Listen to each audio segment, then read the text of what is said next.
সখীর শিরোমণি, সখীর শিরোমণি নব সাজে রে। হরে কৃষ্ণ কৃষ্ণ কৃষ্ণ হরে হরে, হরে রাম রাম রাম হরে হরে। হরে কৃষ্ণ, রাধে রাধে বন্ধুরা। আমি চলে এসেছি আজকে তোমাদের সামনে আজকে একটা নতুন ভিডিও নিয়ে, একদম নতুনভাবে। তোমরা তো যারা আমার ভিডিও দেখো তারা দেখোই যে আমি মাঝে মধ্যেই কোনো মন্দিরের ভিডিও ছাড়ি। তো সেরকমই আজকে একটা মন্দিরে এসেছি আমরা, শ্রী শ্রী নিত্যানন্দ আশ্রমে। তো এখানে তোমার রামরাজাতলাতে এই মন্দিরটা, খুব সুন্দর এই মন্দির। এখানে রাধা মাধবের মূর্তি আছে, নিত্যানন্দ মহাপ্রভুর মূর্তি আছে, আর রয়েছে ভোগেরও ব্যবস্থা। তো কি কি বিগ্রহ এখানে আছে আর কীরকম কি ব্যবস্থা আছে সব কিছু দেখতে হলে তোমরা অবশ্যই আমার এই ভিডিওটা দেখো। আর চলো তাহলে দেখাই তোমাদের এখানে কীরকম কি ব্যবস্থা আছে আর বিগ্রহগুলোই বা কতটা সুন্দর। হরে কৃষ্ণ, রাধে রাধে বন্ধুরা। তো আশা করি তোমরা সবাই খুব ভালো আছো, আর রাধারানীর কৃপায় আমিও ভালো আছি। তো তোমরা যারা পুরানো আছো আমার পরিবারের, সবাই জানো যে আমি মাঝে মধ্যেই আমার গোপাল সোনার ভিডিও ছাড়াও আমি মন্দিরের খোঁজ দিয়ে থাকি। তো সেরকমই আজকেও একটা মন্দিরে আমরা চলেছি, আর তোমাদেরকেও বলবো যে এই মন্দিরটা কত সুন্দর আর কোথায় অবস্থিত। তোমরাও চাইলে এখানে সহজেই যেতে পারো। আর বেশিরভাগ রাধা মাধবের মন্দিরেই আমি যাই। তো সেই রাধা মাধবের মন্দিরটি কোথায় সেটাই আমি তোমাদেরকে বলবো। দেখতেই পাচ্ছ রামরাজাতলা স্টেশনে আমরা নেমেছি আর কি, ট্রেন থেকে। তো তোমরাও যদি কেউ আসতে চাও, তোমরা হাওড়া থেকে তোমরা খড়গপুরগামী লোকাল ট্রেন বা বাগনান লোকাল বা আমতা লোকাল যে কোনো ট্রেনে উঠে তোমরা রামরাজাতলা স্টেশনে নামবে। নেমেই রামরাজাতলা যেখানে যেই স্টেশনে নামবে সেই স্টেশনের ঠিক ডান হাত দিকেই যাবে। ডান দিকে এসেই তোমরা দেখতে পাবে টোটো স্ট্যান্ড। টোটো মাত্র 10 টাকা নেবে ভাড়া, আর যেতে সময় লাগবে তোমার ওই 7 থেকে 8 মিনিট। আর একদম নামাবে আমি আজকে যেই আশ্রমে যাচ্ছি বা যেই মন্দিরে যাচ্ছি সেই মন্দিরের একদম মেন গেটের সামনে। তো তোমরা দেখতে থাকো, তোমাদেরকে সবটাই বুঝিয়ে বলবো। তো দেখো এই যে একদম মন্দিরের গেটের সামনে নামিয়েছে, এটা হচ্ছে ধারসা মঠ বা নিত্যানন্দ আশ্রম। এই আশ্রমটি কেমন কি বা ব্যবস্থা আছে এখানে সমস্ত কিছুই এই ভিডিওতে বলবো। তোমাদেরকে তো আগেই বললাম যে কোথায় এসছি, তোমরা সব কিছুই শুনলে। দেখো মন্দির প্রাঙ্গণের রাস্তাটা বেশ অনেকটাই চওড়া। এসেই বাহাতেই রয়েছে মন্দিরের মূল গেট। এই গেট দিয়েই ঢুকে যাব। আর দেখতেই পাচ্ছ সামনে যে বিল্ডিংটা, এটাই হচ্ছে নিত্যানন্দ আশ্রম বা ধারসা মঠ। এই আশ্রমের বাইরে কোনো মন্দির দেখা যাচ্ছে না, মন্দিরটা ভেতর দিকে, ওই জন্যই আশ্রমটা বাইরে থেকে দেখা যাচ্ছে। ঢুকেই ডান হাতে রয়েছে তোমাদের অফিস ঘর, যেখানে তোমরা যোগাযোগ করতে পারো, কোনো দরকার থাকলে বা ভোগ প্রসাদের ব্যবস্থা আছে এখানে। তোমরা যদি ভাবো কেউ এখানে ভোগ গ্রহণ করবে দুপুরবেলা, তো সেই রকম ব্যবস্থাও রয়েছে। 50 টাকার বিনিময়ে তোমরা কুপন কাটতে পারো, সেই কুপনে তোমরা ভোগ পাবে। যেই ভোগ ভগবানকে দেওয়া হয়, তারপরে আমাদের সাধারণ মানুষের মধ্যে যারা যারা চান এখানে ভোগ গ্রহণ করবে, সবাই এখানে ভোগ গ্রহণ করতে পারে। দেখো স্ক্রিনে দেওয়া নাম্বারে তোমরা চাইলে ফোন করে অতি সহজেই ওনাদেরকে, যদি তোমরা বেশি জন আসো তাহলে আগে থেকে ফোন করে নিতে পারো, তাহলে ওনারা সেই মতন কুপনটা কেটে রাখবে, আর তোমরা এসে টাকা দিয়ে সেখান থেকে কুপন সংগ্রহ করে নেবে। কারণ রান্না করারও একটা ব্যাপার থাকে, ঠিক সেই কারণেই তোমরা আগে থেকে জানিয়ে দিলে বেশি ভালো হয়। আমরা যেহেতু জানতাম না এরকম ব্যবস্থা আছে, আর সকাল 10টার মধ্যে সেখানে যেতে হবে কুপন কাটার জন্য, তাই আমরা একটু সকালই বেরিয়েছিলাম। তোমরা চাইলে আগে থেকে ফোন করে তারপর একটু দেরি করেও আসতে পারো। তো চলো এবার ঢোকা যাক মন্দিরের ভেতরে, আশ্রমের ভেতরে। দেখা যাক কি কি আছে, আর তোমাদেরকেও সবটাই দেখাবো। ধৈর্য ধরে ভিডিওটা আমার দেখো, আশা করি তোমাদের ভালো লাগবে। অন্য সময় এই মন্দিরে খুবই ভিড় হয়, কারণ সামনেই দোল পূর্ণিমা ছিল। দোল উৎসবে এখানে বিশাল জাঁকজমক হয়েছে, এসেই শুনতে পেলাম। দেখো এখনো প্যান্ডেলের বাসটাস রয়েছে। তো এখানে শুনলাম জন্মাষ্টমী, দোল উৎসব, ঝুলন যাত্রা খুব বড় করে পালন করা হয়। অনেক জায়গা থেকে মহারাজরা আসেন, এখানে থাকার ব্যবস্থা রয়েছে, ভোগের ব্যবস্থা রয়েছে, সবটাই আছে, সবটাই তোমাদেরকে বলবো। তো এইবার একদম মন্দিরে যেখানে ঢুকবো সেই আসল গেটটা দিয়ে আমরা ঢুকলাম। আর দেখতেই পাচ্ছ ঢুকেই নাট মন্দির দুভাগে ভাগ হয়ে গেছে, একটা বাঁ হাতে আর একটা ডান হাতে। দেখো কত বড় নাট মন্দির চত্বরটা। এখানে যে সন্ধ্যাবেলা গীতা পাঠ হয়, আরতি হয় বা কোনো অনুষ্ঠানে কীর্তন হয়, সেই জন্য বসার জায়গার কোনো অসুবিধা নেই। দুটো নাট মন্দির রয়েছে আর সামনেই রয়েছে মন্দির। এই মন্দিরের গর্ভগৃহে গৌরনিতাই আছে, রাধাকৃষ্ণ, গোপীনাথ, রাধারানী, মা চণ্ডী ও মহাদেব বীরেশ্বর রূপে এখানে পূজিত হয়। এই আশ্রমের কিছু ইতিহাসও আছে যা শুনলে খুবই ভালো লাগবে। এই আশ্রম 140 বছরের পুরানো। 1290 সালে এই মন্দিরটি প্রতিষ্ঠা হয়েছিল। এই আশ্রমটা যে জমির মানে এই গ্রামেরই সেই মালিক, এই জমির মালিক ছিলেন তিনি কার্তিকচন্দ্র পাল। এই জমিটার মালিক ছিলেন। এই জমিতে তিনি আশ্রম তৈরি করেন আর এই জমির আয়তন ছিল 5 বিঘা 14 কাঠা। এই আশ্রমে প্রথমে তিনি কুলদেবতা শিব, বীরেশ্বর রূপে ও মা চণ্ডীর পূজিত হতো। আশ্রমটা এত বড় তৈরি করার পর তিনি ভাবলেন যে এই আশ্রমের দায়িত্ব তিনি কার উপরে দেবেন, এই নিয়ে তিনি চিন্তায় পড়ে গিয়েছিলেন। তখন তিনি এই ভাবতে তখনই ওনার এক সহপাঠী শ্রীমৎ রামদাস বাবাজি মহারাজের কথা তাকে বলেন। সেই রামদাস বাবাজি মহারাজ, যার পূর্ণ সমাধি আমাদের বরানগর পাটবাড়িতে আছে। বরানগর পাটবাড়ি আর এই ধারসা মঠ বা নিত্যানন্দ আশ্রমের একটা যোগাযোগ সূত্র এখানের আছে। তো জমিদার মশাই রামদাস বাবাজির হাতে এই সমস্ত কিছু দায়িত্ব তিনি দিয়েছিলেন। তিনি এই সময় বরানগর পাটবাড়ি নিয়ে এতটাই ব্যস্ত ছিলেন যে এই দিকে তিনি দায়িত্ব নিতে পারেননি। তো তার শিষ্য গৌরচরণ দাস বাবাজিকে তিনি এই দায়িত্ব দিয়েছিলেন। তো 1290 বঙ্গাব্দে রামদাস বাবাজি মহারাজ এই আশ্রমের দায়িত্ব নিয়ে ওনার প্রিয় শিষ্য গৌরচরণ বাবাজি মহারাজকে এই আশ্রমের তিনি দায়িত্ব দিয়েছিলেন, যে আশ্রমটা তৈরি করার জন্য। তো দেখতে পাচ্ছেন এখানে এই যে বীরেশ্বর রূপে যে শিব ঠাকুর আমাদের পূজিত হয়। আর শ্রী গৌরচরণ দাস বাবাজি মহারাজ তিনি তারপর 40 বছর ধরে এই আশ্রমে তপস্যা করতেন এবং তপস্যার পরে তিনি একটি এখানে অনেক বড় বড় উৎসবও করেছিলেন। রামদাস বাবাজি মহারাজকে দিয়ে তিনি অনেক কিছু অনুষ্ঠান করেছিলেন। এই আশ্রমটাকে ধীরে ধীরে তিনি বড় করতে লাগলেন। এখন যে বিষ্ণু সেবায় বিরাজ আছে শ্রী নিতাই গৌর দেখতেই পাবেন আপনারা, দেখাবো আপনাদের। সেই রাধা গোবিন্দ, রাধারানী সেই বিগ্রহ রামদেশ বাবাজির হাতেই ওনার হাতেই কিন্তু এগুলো তৈরি করা হয়েছে।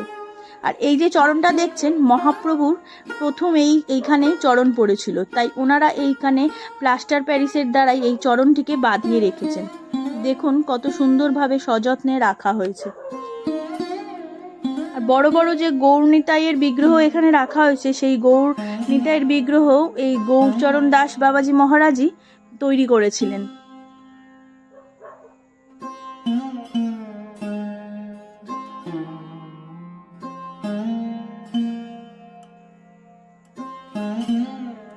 শ্রীমৎ এই গোপীনাথ বাবাজি মহারাজ 82 বছর বয়সে প্রয়াণের পর এখন শ্রী ললিত দাস বাবাজি মহারাজ এই আশ্রমের দায়িত্বভার গ্রহণ করেন। মহাপ্রভু চৈতন্য দেবী এই প্রথম এখানে পদচিহ্ন রেখেছে, সেই পদচিহ্ন তো আপনাদের দেখালাম। তো সকালে আসার সাথে সাথেই আমাদের বাল্যভোগ দিয়ে দেওয়া হয়েছিল, কিছু ফল, নাড়ু, মিষ্টি, এই সমস্ত কিছু বাল্যভোগ হিসাবে যা ভগবানকে দেওয়া হয়েছিল তা আমাদেরকেও দেওয়া হয়েছিল। তারপরেই দেওয়া হয়েছিল আলুর দম আর মুড়ি, যা ভগবানকে দেওয়া হয় ঠিক সেই রকমভাবেই ভক্তদেরকেও দেওয়া হয়। এই ব্যবস্থাটা এতই ভালো লাগলো যে কি বলবো। দেখতেই পাচ্ছেন আমরা সমস্ত কিছু ভোগ প্রসাদ রূপে গ্রহণ করলাম। তারপরে এই যে এদিকে মন্দিরের একটু পেছন দিকে রয়েছে তুলসী মঞ্চ, যেখানে বিশেষ বিশেষ সময়ে এই তুলসী মঞ্চ ঘিরে সবাই প্রদক্ষিণ করেন।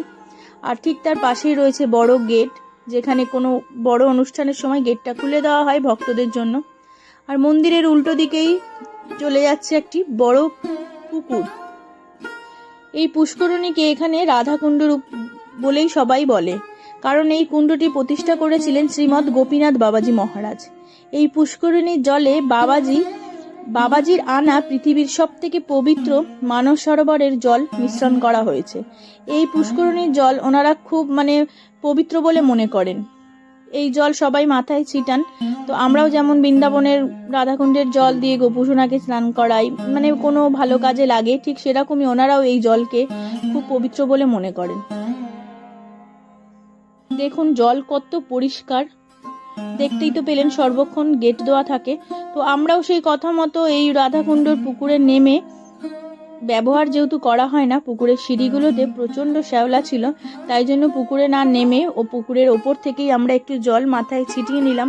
পবিত্র জল মাথায় ছিটানো তো খুবই ভালো। আমরা যেমন মা গঙ্গায় গিয়ে স্নান না করলেও গঙ্গার জল মাথায় ছিটাই, ঠিক সেরকমই। তো মাথায় ছিটিয়ে নিলাম। তো এবার যাচ্ছি যেখানে মন্দিরের আশ্রমের পাশ দিয়েই চলে গেছে আমাদের গোশালা, যেখানে গোমাতারা রয়েছেন। আর সেই গোমাতাদের সমস্ত দুধ থেকেই ওনারা যে খাবার তৈরি করেন, ভগবানদের ভোগ নিবেদন করেন। চলুন আপনাদের দেখাই যে গোমাতাগুলো, এই যে দেখুন। তবে এই আশ্রমটা ঘুরে যতটুকু বুঝতে পারলাম, এই আশ্রমের পরিচালনা করা মানুষের খুবই অভাব, মানে ঠিক সেইভাবে অতটা মানে জাঁকজমক নেই বলে এখানে দান ধ্যানটাও খুব বেশি একটা হয় না। তো এই যে পাশেই দেখতে পাচ্ছেন বিচুলির ঘর, যেখানে গোমাতাদের খাবার সংরক্ষণ করে রাখা হয়। এই ব্যবস্থাটা মানে সেরকম ভাবে নেই, নালে পুকুরের এত বড় জমি জায়গা পরিচালনা করারও তো লোকের দরকার, সেই যে অনেক লোক, সেরকম লোক নেই। দেখতেই পাচ্ছেন এই যে ঘরগুলো দোতলার ওপরে, এখানে অনেকগুলো ঘর আছে মহারাজদের জন্য, মানে যারা এখানে থাকেন, এখানে মন্দিরের সাথে যুক্ত আছেন, নানা রকমের কাজ করেন, তাদের জন্য এই ঘরগুলো রাখা হয়েছে। এই ঘরে ওনারা থাকেন। আবার অনেক সময় যে বড় বড় অনুষ্ঠান হয়, কোনো জন্মাষ্টমী, ঝুলন যাত্রায়, তখন অনেক জায়গা থেকে যে মহারাজরা আসেন, সেই মহারাজরাও এই ঘরে থাকেন। বেশ অনেকগুলোই ঘর রয়েছে। আর এই দোতলার ওপরেই রয়েছে একটা মিউজিয়াম। চলুন এবার মিউজিয়ামটাও আপনাদের দেখাই। ঠিক যেখানে থাকার জন্য ঘর রয়েছে, ঠিক তার উল্টো দিকেই রয়েছে মিউজিয়াম। এই যে মিউজিয়ামটা, এই ঘরে শ্রীমৎ গোপীনাথ বাবাজি মহারাজের সাধনা জীবনের ও ভক্তদের সাথে তোলা অনেক ছবি শোকেসে সযত্নে রাখা হয়েছে। এই যে দেখুন গোপীনাথ বাবাজি,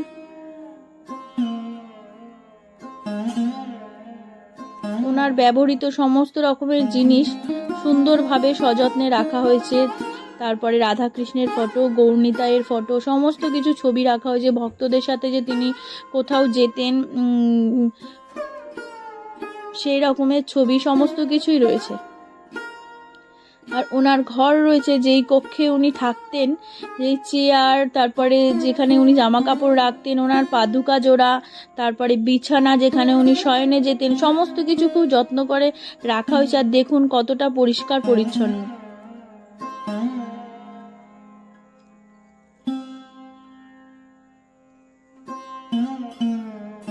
এইবার একটু ভাবলাম যাই মন্দির প্রাঙ্গণটার বাইরেটা বেরিয়ে দেখি, কারণ দূর থেকে দেখা যাচ্ছে অনেক রকমের ফুলের গাছ, সবজির গাছ, সমস্ত গাছ। তো বেরিয়ে পড়লাম, যেহেতু 15 বিঘা জমি, তো খুব একটা কম নয়, অনেকটা জমি নিয়ে এই মন্দিরটা মানে প্রতিষ্ঠা অবস্থান করে আছে। খুব সুন্দর মানে পরিবেশটা।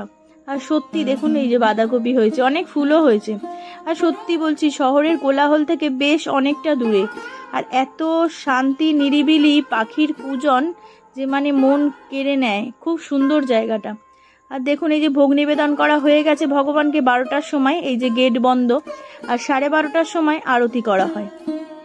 আর এই যে মাতাজিরা এসে তুলসী গাছকে প্রদক্ষিণ করছেন, মা তুলসীকে, এনাদের মানে সবাই ওখানে, অনেকেই এসছেন, দেখতেই পাবেন। এই যে আরতি শুরু হয়ে গেছে, আরতি দেখুন আপনারা।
মহাপ্রভুর যে পাদুকা জোড়া বললাম, মানে পাদুকা রয়েছে এখানে, যে পা চরণ প্রথমেই পড়েছিল সেই চরণটা ওনারা প্লাস্টার প্যারিসের দ্বারা এখানে সযত্নে রেখেছেন। ওখানেও একটু নমস্কার করে নিলাম, সবাই ওখানে নমস্কার করছিলেন, তো আমিও নমস্কার করে নিলাম।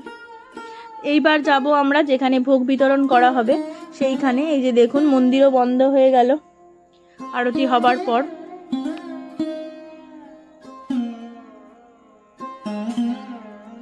সেই ঘরে আমরা যাব যেই ঘরে প্রসাদ বিতরণ করা হবে।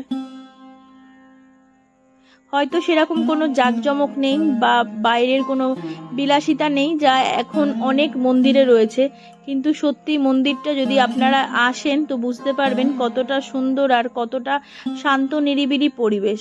আমাদের তো খুবই ভালো লেগেছে, আমার তো খুবই ভালো লেগেছে, জানি না আপনাদের কতটা ভালো লাগলো। তো ভিডিওটা অবশ্যই দেখবেন, ভালো লাগলে একটা লাইক করবেন আর শেয়ার করে দেবেন যাতে অনেকেই এখানে এসে ঘুরে যেতে পারে, কারণ অনেকেই চায় যে একটা দিন একটু সংসারের থেকে একটু দূরে থাকতে, আলাদাভাবে, যেখানে শান্ত নিরিবিলি পরিবেশ। অনেক বয়স্ক মানুষরা আছে যারা সারাক্ষণ সংসারের মধ্যে থেকে বিরক্ত হয়ে যান, তখন তারা যেন মানে এখানে এসে একটা দিন একটু ভালোভাবে মনের শান্তিতে তারা কাটাতে পারেন। তো দেখুন, আমাদের ভোগ দিয়ে দিয়েছে প্রথমেই একটু উচ্ছে আলু ভাতে, শাক ভাজা, একটা পাঁচমিশালি তরকারি, আর দিয়েছিল আলু পটলের রসা আর টমেটোর চাটনি। শ্রী শ্রী নিত্যানন্দ আশ্রম বা ধারসা মঠ সম্বন্ধে আশা করি আপনাদের সমস্ত তথ্য দিতে পেরেছি। তো আপনারা এখানে কি করে আসবেন সব কিছুই তথ্য ভিডিওতে দেওয়া আছে। তো যদি ভিডিওটা আপনাদের ভালো লেগে থাকে তাহলে একটা লাইক করবেন, শেয়ার করবেন আর কমেন্ট করে জানাবেন যে কেমন লাগলো আমার এই ধারসা মঠের যে ভিডিওটা আমি শেয়ার করলাম আপনাদের সাথে। আমার তো খুবই ভালো লেগেছে। যদি তোমরাও আসতে চাও তো অবশ্যই চলে এসো, আমার দেওয়া মতন ঠিকানা দিয়েই তোমরা অবশ্যই চলে আসতে পারবে। তো আজকের মতন এইটুকুই, দেখা হবে আবার অন্য কোনো দিন অন্য কোনো ভিডিও নিয়ে। তো আজকের মতন আসি। হরে কৃষ্ণ, রাধে রাধে।